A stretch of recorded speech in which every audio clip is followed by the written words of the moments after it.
baik, untuk melihat secara masuknya Islam di Tapanuli bagian selatan atau khususnya lebih umum Islam di Tanah Batak, ini barangkali bisa kita bagi dalam beberapa periodisasi.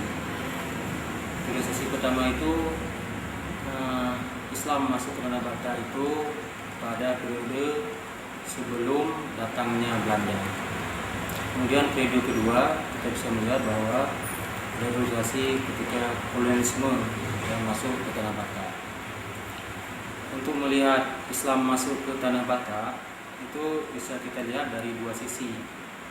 Yang pertama dari sisi barat, itu Islam masuk ke Tanah Batak itu melalui Aceh Barus, kemudian baru masuk ke Tanah Batak. Kemudian dari sisi satu lagi itu masuk melalui Sumatera Barat, Minangkabau. Dari Minangkabau kemudian masuk ke Mandailing dan juga masuk ke Tanah Batak.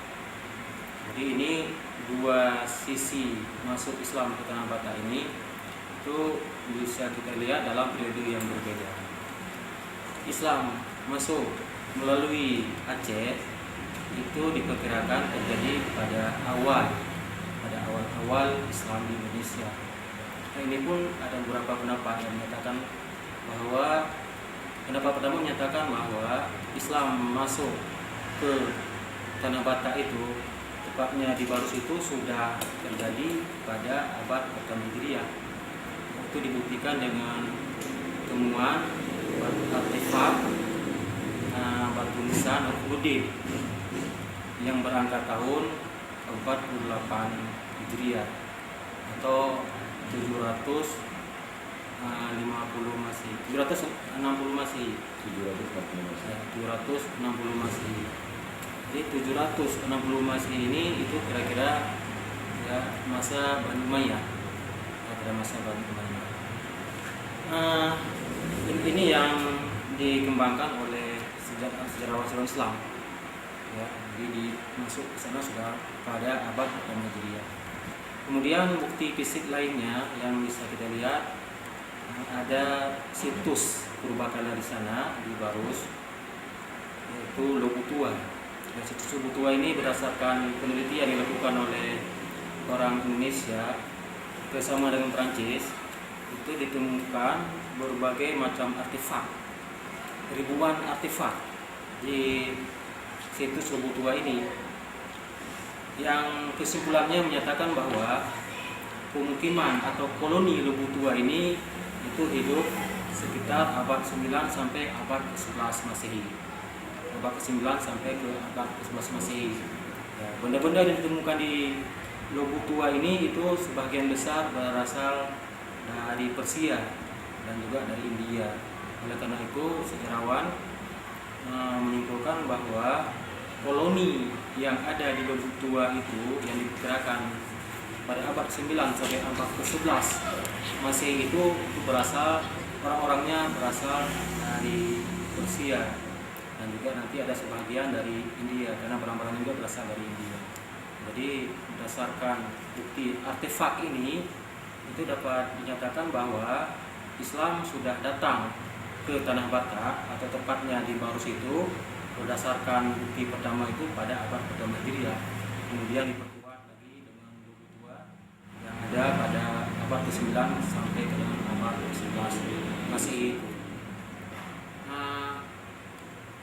Menurut data sejarah lain dari sumber Cina menyatakan bahwa Sriwijaya itu menguasai sampai ke Barus, pernah menguasai ke Barus. Sriwijaya itu dulu punya dua kerajaan yang terpisah. Satu bagiannya ada di wilayah Tapanuli sampai ke Barus. Oleh karena itu kita juga punya artefak lain ya di Tapanuli Selatan, misalnya di Kotibi. Ya, Kotibi ini pun menjadi bukti bahwa memang sebelum datangnya Islam atau mungkin bersamaan dengan datangnya Islam itu sudah ada pengaruh agama lain. Kalau kita melihat wilayah Tapanuli bagian selatan atau khususnya Tanah Batak itu dari segi keberagamaan dia ada 4 pengaruh. Yang pertama paganisme, ya. Kemudian yang kedua nanti ada pengaruh Hinduisme, Indianisasi atau disebut istilah Indianisasi, dan kemudian Islamisasi dan Kristenisasi. Jadi kalau kita melihat ini pun bisa kita buat priorisasi. Jadi ada priorisasi pengaruh paganisme, nah, kemudian ada suatu periode pengaruh Indianisasi yaitu Hindu Buddha, lalu nanti ada pengaruh Islamisasi dan Kristenisasi. Keempat pengaruh ini sampai sekarang masih bisa dilihat ya, peninggalannya. Ya, paganisme itu merupakan kepercayaan paling awal ya penduduk Batak paling awal yang dicirikan dengan kepercayaan kepada begu ya, kepada ruh yang dipercayai oleh orang-orang Batak asli. Kemudian datang lagi nanti pengaruh Hindu Indianisasi yang datang dari India, yang akhirnya nanti datang Islam mempengaruhi penduduk Tapanuli atau tanah Batak ini, dan bersama juga nanti datangnya pengaruh Kristenisasi. Jadi kalau lebih lanjut, kalau kita ingin melihat ya, masuknya Islam di Tapanuli, khususnya di Tapanuli Selatan, itu bukti yang bisa kita lihat. Bukti sebelum datangnya Padri, menurut beberapa tulisan sejarah menyatakan bahwa sudah ada beberapa pemimpin yang ada di wilayah Tapanuli Selatan ini yang sudah Islam, ya sudah Islam. Kita bisa menyebutkan misalnya ada Abdul Fattah yang lahir 1703 sampai 1863 di Natal. Kemudian ada Syekh Abdul Malik ya 1845 sampai dengan 1910 di Huta Siantar Penyepungan. Kemudian ada juga Syekh Haji Muhammad Yunus ya 1834 sampai dengan 1909 di Huraba Mandailing. Ada Syekh Sulaiman Al-Khalidi. Kemudian juga ada Syekh Haji Abdul Halim Khatib di Purbaru Kota Nopan. Kemudian juga ada Syekh Yusuf asal Sayur Maincat Kota Nopan ya. Jadi terdapat sejumlah tokoh-tokoh Islam atau ulama-ulama Islam yang terlibat dalam proses Islamisasi di wilayah Tapanuli bagian selatan ini. Yang mereka ini kalau kita lihat bekerja atau melakukan Islamisasi itu sesuai dengan bidang keahliannya. Kalau kita lihat dari sisi organisasi yang mereka anut, itu barangkali bisa kita lihat sebagian para ulama ini ya, mereka aktif dalam tarikat, khususnya tarikat Naqsabandiyah. Kemudian ada juga ulama-ulama lain yang aktif ya belakangan dalam organisasi sosial kemasyarakatan, misalnya dalam Persis ya pada masa Belanda. Kemudian juga Muhammadiyah juga ikut melakukan usaha Islamisasi di wilayah Tapanuli Selatan. Bukti yang paling kuat yang bisa kita temukan dalam proses Islamisasi di wilayah Tapanuli Selatan ini mungkin ada semacam makam ya, kuburan-kuburan para ulama terdahulu. Kemudian juga ada dalam bentuk masjid peninggalan zaman dahulu yang dibangun oleh para ulama terdahulu itu. Nah, jadi memang perlu kesusahan kita ya, usaha kita untuk bagaimana merekonstruksi kembali ya fragmen-fragmen sejarah yang bertebaran yang ada di wilayah Tapanuli Selatan ini. Karena memang sebagian situs sejarah itu tidak bisa lagi kita temukan. Ya, ini diakibatkan oleh beberapa faktor. Nah, dia ada faktor politiknya dan faktor alamnya. Ya, sebagaimana kita ketahui bahwa wilayah Tapanuli Selatan ini pernah dijajah oleh penulis Belanda. Ya, misalnya Lancaster dia menulis tentang kehidupan politik ya suatu kesenan di Sumatera, Tapanuli. Dia menulis mencoba melihat mulai tahun 1915 sampai 1940. Ya, dia juga bisa menggambarkan di sana bagaimana terjadi tarik-menarik antara proses Islamisasi dan juga proses Kristenisasi. Ya, dari satu sisi Belanda memberi kebebasan ya untuk berekspresi, tapi dari sisi lain mereka juga membuat suatu kebijakan yang disebut dengan kebijakan penyikapan. Artinya proses Islamisasi ini mereka bendung, mereka sekat-sekat ya, sehingga proses Islamisasi tidak bisa berlangsung secara bagus di Tapanuli Selatan. Ya, jadi ini memang sudah dilakukan penelitian oleh beberapa orang, ya, tapi memang kita perlu kesungguhan untuk membongkar kembali ya bukti-bukti yang terdapat itu. untuk melihat sejarah Islam Tapanuli Selatan ini, barangkali kita bisa menggunakan yang pertama bukti historis. Ya, kita bisa melacak tulisan-tulisan, buku-buku, naskah-naskah yang ditulis oleh sejarawan sebelumnya. Jadi yang pertama. Yang kedua, kita juga bisa melihat dari bukti arkeologi. Ya, ada artefak, ada situs-situs sejarah yang bisa kita lacak yang bertebaran di wilayah Tapanuli Selatan. Kemudian juga kita bisa juga melakukan pendekatan antropologi. Ya, kita masuk sampai ke masyarakat-masyarakat, ya, masyarakat terpencil. Lalu kita pelajari secara antropologi perilaku mereka. Ya, ada tidak kesamaan mereka dengan perilaku sekelompok orang sebelumnya. Ada beberapa hal yang sangat menarik ketika kita meneliti tentang atau kita ingin mengetahui tentang sejarah Islam di Tapanuli Selatan ini. Ya, misalnya yang pertama menyatakan bahwa sebelum datang kaum Padri itu, ya, beberapa pemimpin, beberapa kelompok masyarakat di Selatan itu tidak Islam. Nah, ini yang barangkali perlu kita ungkap lebih dalam lagi. Ya, di mana saja, siapa saja, ya, apa bukti-bukti fisik yang bisa kita dapatkan. Kalau ini bisa kita angkat, ini merupakan sesuatu yang kita relatif baru, ya, karena memang yang kita pahami bahwa selama ini Islam masuk ke Selatan itu, ya, dianggap itu dibawa oleh kaum Padri. Padahal kaum Padri itu datang ke Tepi Selatan itu pada abad ke-19, ya, abad ke-19. Nah, jadi ini barangkali beberapa pendekatan yang bisa kita lakukan untuk melakukan, ya, proses rekonstruksi, ya, atau istilah sejarahnya kita ingin memetakan, ya, sejarah dakwah di Tapanuli Selatan yang sudah dilakukan oleh para ulama-ulama Islam terdahulu. Oke, dulu ya pembahasannya.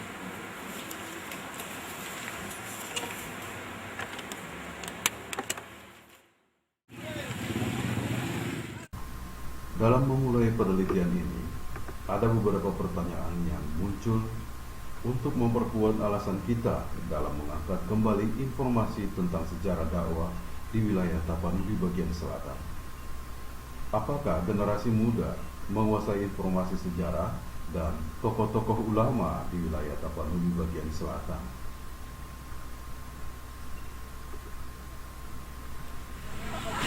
Tentang sejarah peradaban Islam di wilayah Tapanuli bagian selatan. Tahu tidak? Tidak. Tahu? Ada yang tahu? Tidak tahu. Apa yang adik-adik ketahui tentang sejarah peradaban Islam di wilayah Tapanuli bagian selatan? Tidak tahu karena tidak pernah dengar.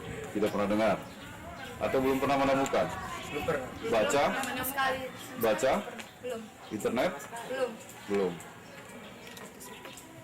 Apa pendapat Anda jika sejarah peradaban Islam di Tabaksel hilang secara perlahan? Pasti melakukan penyuluhan. Tuh. Apa kira-kira? Kalau misalnya sejarah peradaban Islam itu hilang secara perlahan dari Tapanuli Selatan itu, maka generasi-generasi penerus Islam itu tidak tahu bagaimana sejarahnya, karena sejarah Islam itu masuk ke Tapanuli Selatan. Iya. Terus pendapat lain? Itu merupakan hal yang tidak bagus sebagai hilangnya peradaban Islam di Tapanuli Selatan. Iya ya. Terus apa pendapat adik-adik tentang upaya apa yang harus dilakukan untuk melestarikan sejarah peradaban Islam di Tapanuli bagian selatan? Mungkin dengan melakukan sosialisasi ke sekolah-sekolah di Tapanuli Selatan, maka akan menambahkan pengetahuan kepada siswa-siswi atau masyarakat tentang peradaban Islam di Tapanuli Selatan. Jadi sosialisasi ya? Begitu ya? Atau rekonstruksi sejarah? Bisa juga. Reka ulang peristiwa? Bisa jadi. Terus, tahukah adik-adik tentang sejarah Syekh Sihabuddin Nasution yang ada di Desa Libung, Kecamatan Sayurma Tinggi, Tapanuli bagian selatan atau Kabupaten Tapanuli Selatan, yang dulunya sebagai sejarah cikal bakal sejarah perjuangan kemerdekaan Benteng Huraba? Tidak tahu dan tidak pernah Nggak pernah dengar. Nggak pernah dengar ya? Baru dengar. Dan baru dengar. Iya. Baru tahu. Tertarik tidak? Tarik Tertarik. penasaran. Penasaran, ya? Ya. Atau nilai-nilai patriotismenya kira-kira kalau dengar Syekh Syihabuddin yang punya peranan di situ di luar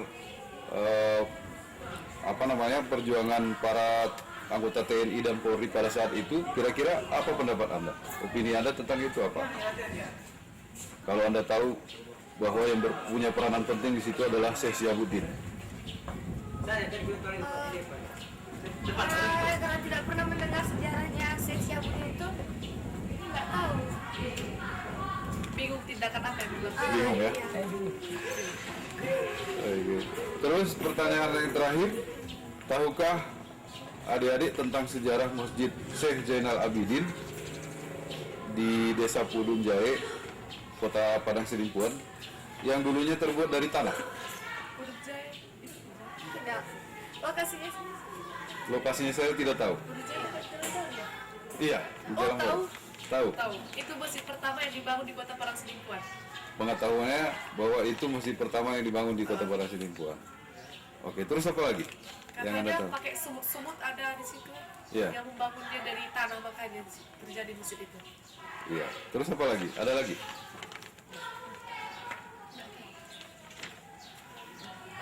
Ada tuh? Iya.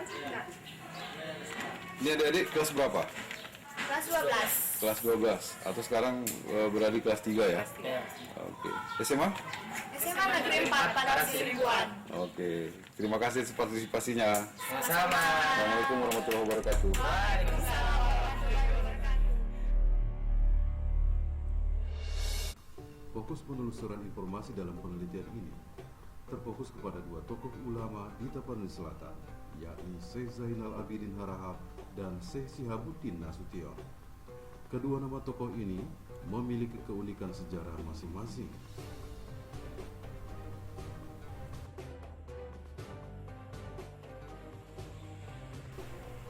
Syekh Zainal Abidin Harahap mendirikan masjid di Desa Pudung Jae, Kecamatan Batun 2, Padang Sidimpuan. Yang konon, masjid ini didirikan dari bahan tanah liat yang dicampur dengan kapur atau takuk. Allahu Akbar, Allahu Akbar. La ilaha illallah.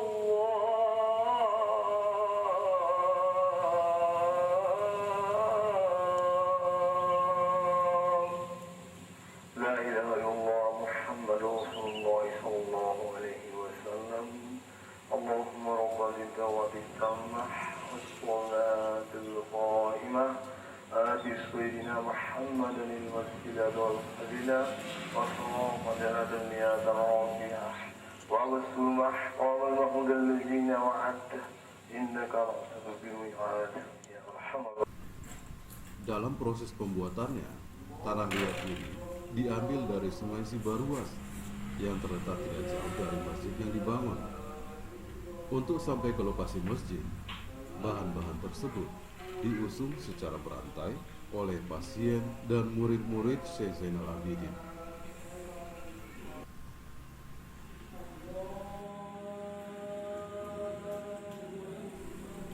Masjid ini berukuran kurang lebih 12 kali 11 meter dengan ketebalan dinding sekitar 65 sampai dengan 80 cm.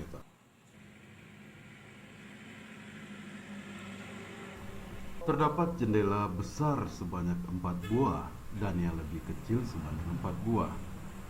Yang paling menarik adalah di seluruh dinding bagian dalam terdapat hiasan kaligrafi berupa asma Allah dan nama-nama sahabat Nabi yang 4.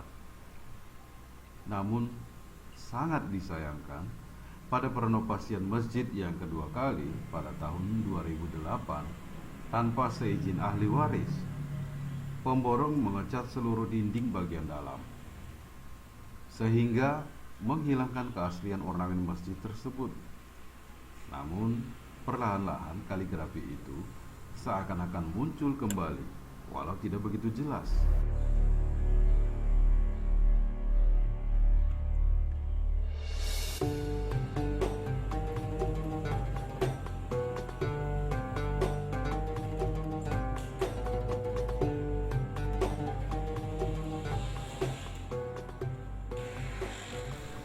Masjid ini pernah dikunjungi Imam Masjidil Haram, Syekh Majid, pada tanggal 26 Desember 2012.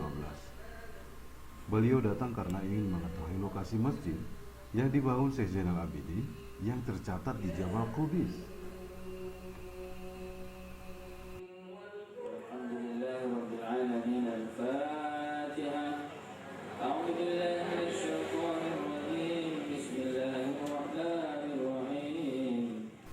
Sampai saat ini, kegiatan dakwah masih terus berlanjut pada masjid ini. Kebiasaannya, pengajian dilakukan setiap malam Sabtu pada ba'da maghrib sampai isya. Sedangkan mengalih syafaat atas izin Allah Subhanahu wa Ta'ala, di mana marhuwa syafaatul uzma, syafaat nabulah, belaan nabulah, iman di padang mahsyar. Pada saat ini adalah kita menanti tolongan dan belaan, di mana istilah kondor syafaat bagi tolong kita. Asalnya amali adalah berilmu. Asil untuk yesoni inda sah amali anggona arani ilmu. Inda bisa beramal anggona dan nadong ilmu iba. Inda berkarim. Masjid ini tidak pernah sepi dari jamaah. Berdasarkan wawancara peneliti dengan beberapa jamaah yang datang ke masjid ini, bahwa motivasi mereka datang ke masjid ini karena menemukan ketenangan dan solusi dari masalah hidup yang mereka alami. Tidak boleh kaman tak masyarakat, tidak boleh kaman tak menuntut ilmu.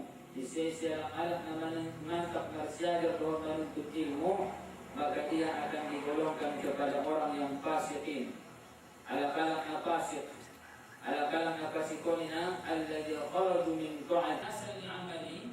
Masjid Zainal Abidin begini, karena saya sudah lama banyak masjid-masjid yang saya kunjungi, saya beribadah.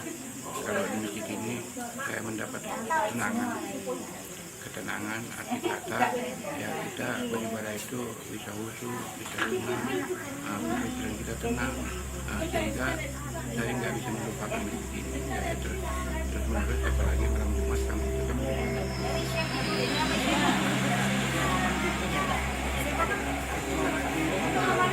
Saya Muhammad Zaini, saya Muhammad Zaini.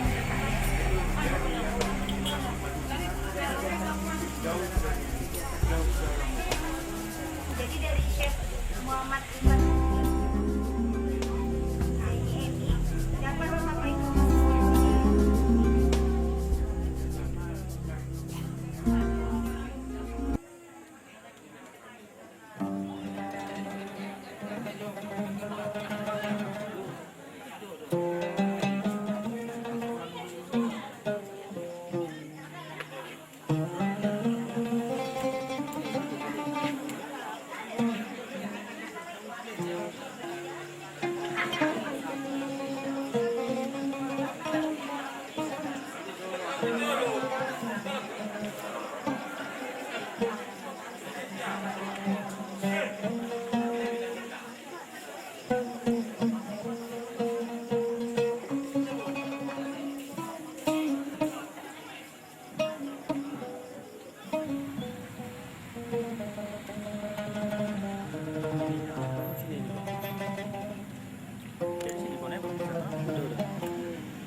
Syekh Zainal Abidin lahir di Desa Pudun Jaya, Kecamatan Batuna 2. Tidak diketahui secara pasti tanggal, bulan, dan tahun kelahirannya. Hanya tercatat beliau wafat pada tahun 1901. Beliau merupakan putra kedua dari Sultan Mojallo Harahap, sedangkan ibu Syekh Zainal Abidin tidak diketahui namanya.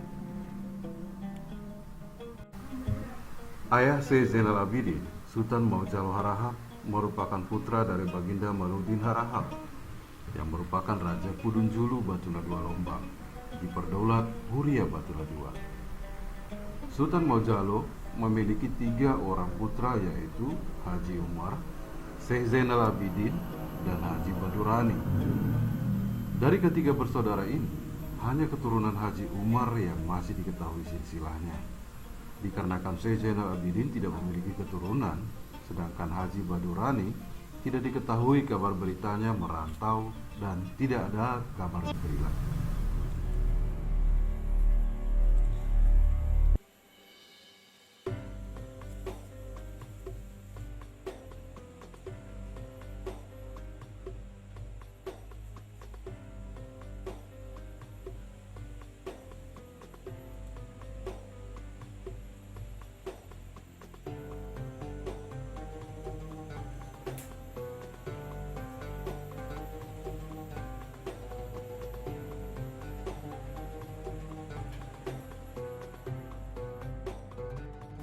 Syekh Zainal Abidin memiliki karomah bisa menyembuhkan berbagai penyakit yang konon dibantu oleh muridnya Nan Bakuro.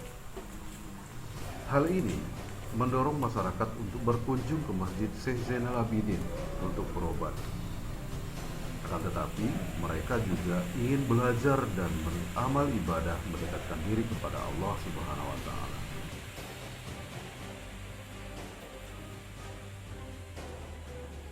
Syekh Zainal Abidin juga memiliki lokasi persulukan unik.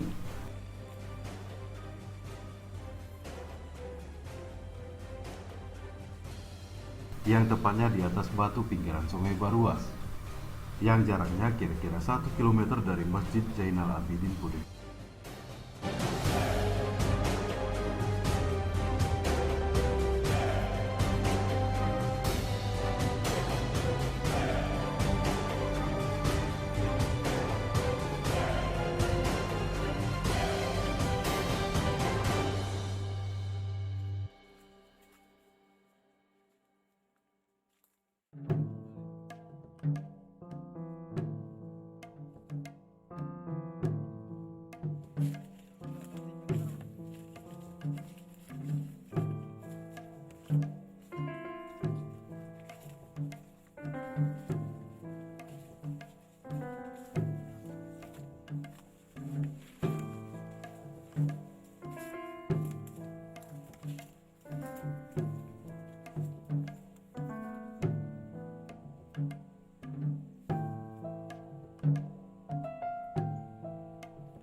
Konon, Syekh Zainal Abidin mengajari murid-muridnya di tempat ini. Tempat ini dipilih oleh Syekh Zainal Abidin dengan filosofi yang tepat.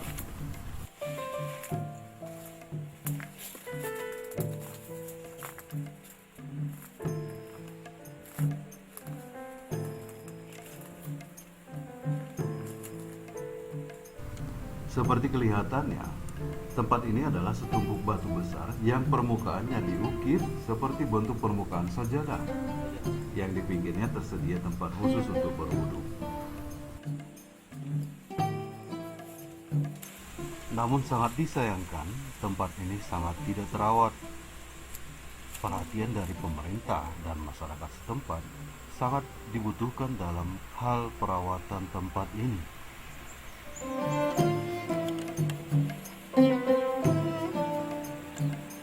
Ini merupakan tempat persolatan atau persembahyangan Syekh Zainal Abidin di masa itu sebelum mendirikan Masjid Syekh Zainal Abidin yang berada di Desa Pudun. Jadi di sini terdiri dari beberapa batuan yang dulunya ini tidak pecah, tapi sekarang sudah terpecah-pecah, mungkin karena abrasi dari gesekan air Sebagaimana dilihat,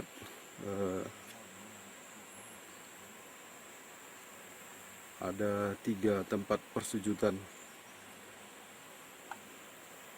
Konon katanya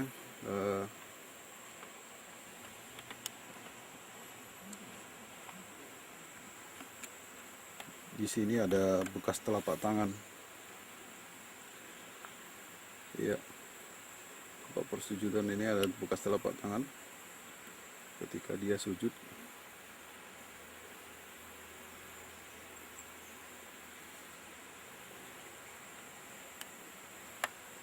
Ya.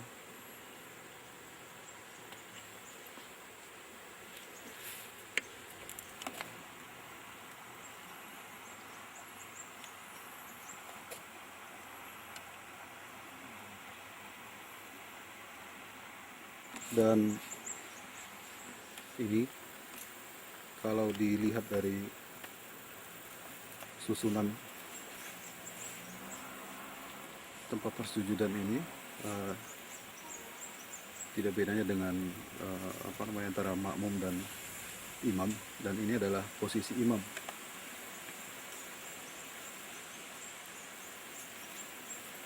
Iya.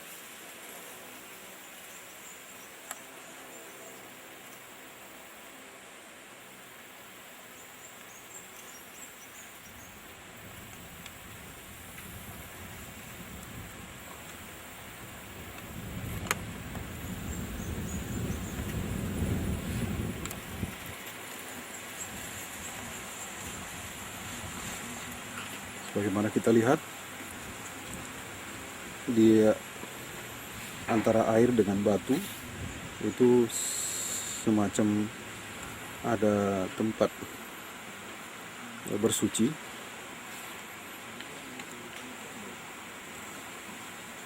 Iya.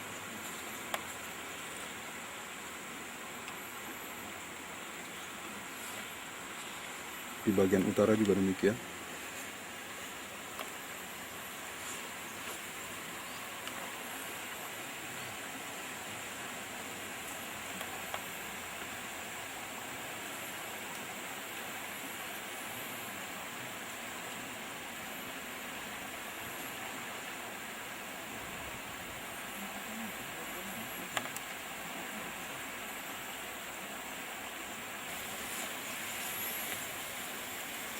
Sebagaimana yang Anda lihat,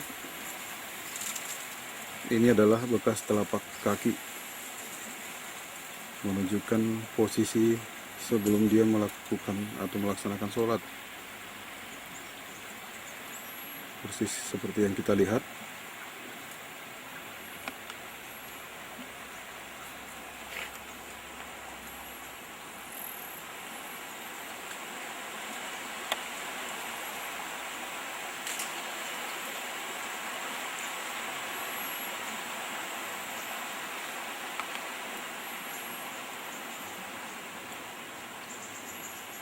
Dan di atasnya ada tempat persolatan atau tempat persujudan.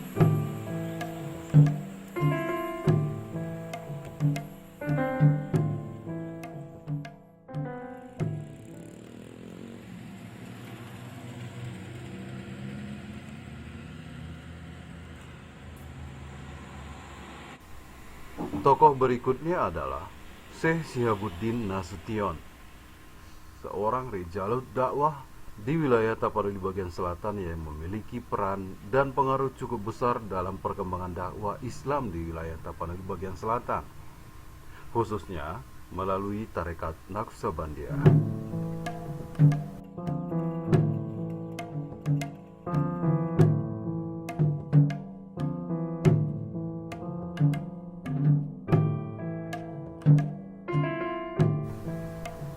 Peran Syekh Syihabuddin dalam sejarah peradaban Islam di Tapanuli Selatan dapat dipetakan dalam 2 bidang, yaitu peran dakwah dalam penyebaran ajaran Islam di Tapanuli Selatan dan dalam bidang politik, yaitu dalam sejarah perjuangan kemerdekaan Republik Indonesia di wilayah Tapanuli Selatan. Peranan beliau diabadikan dengan didirikannya benteng dan masjid monumen Huraba yang lebih terkenal dengan nama Benteng Huraba.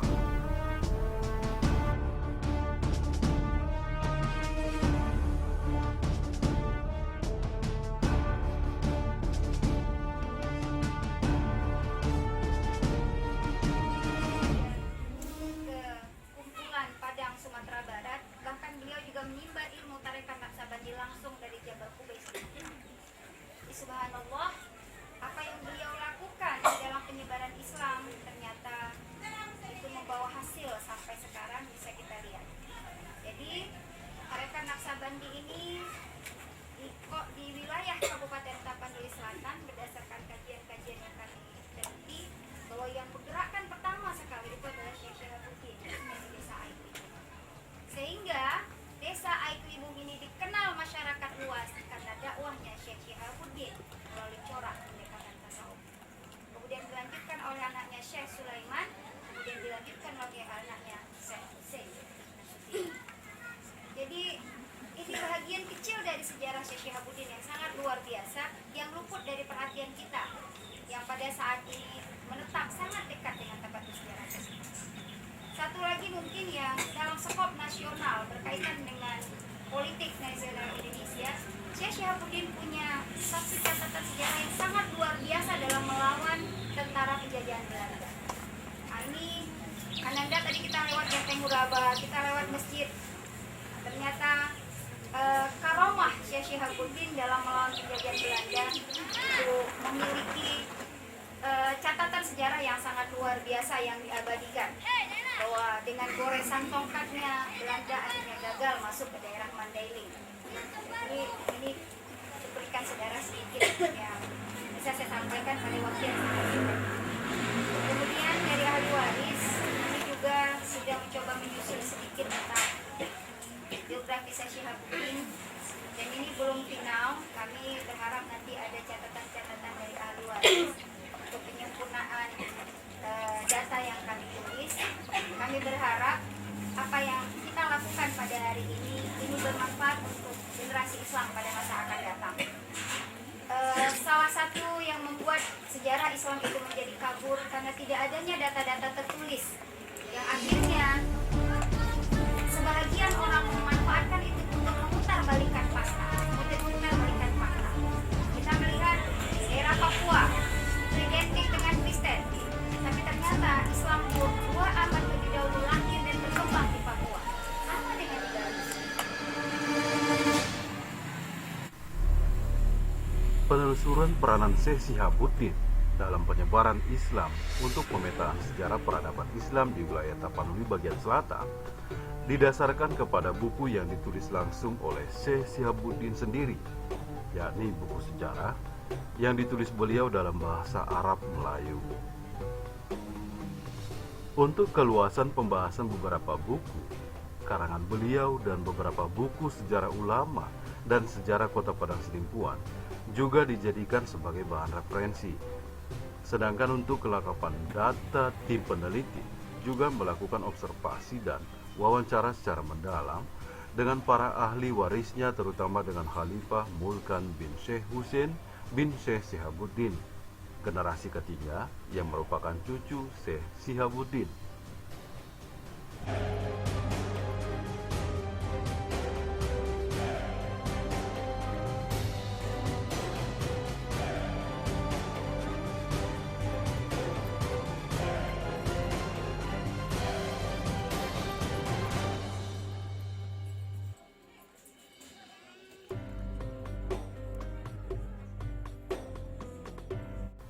Syekh Syihabuddin lahir di daerah Muara Langkumis, Siulangali, Batanggadis, Mandailing, yang sekarang Kabupaten Madinah atau Mandailing Natal, Provinsi Sumatera Utara.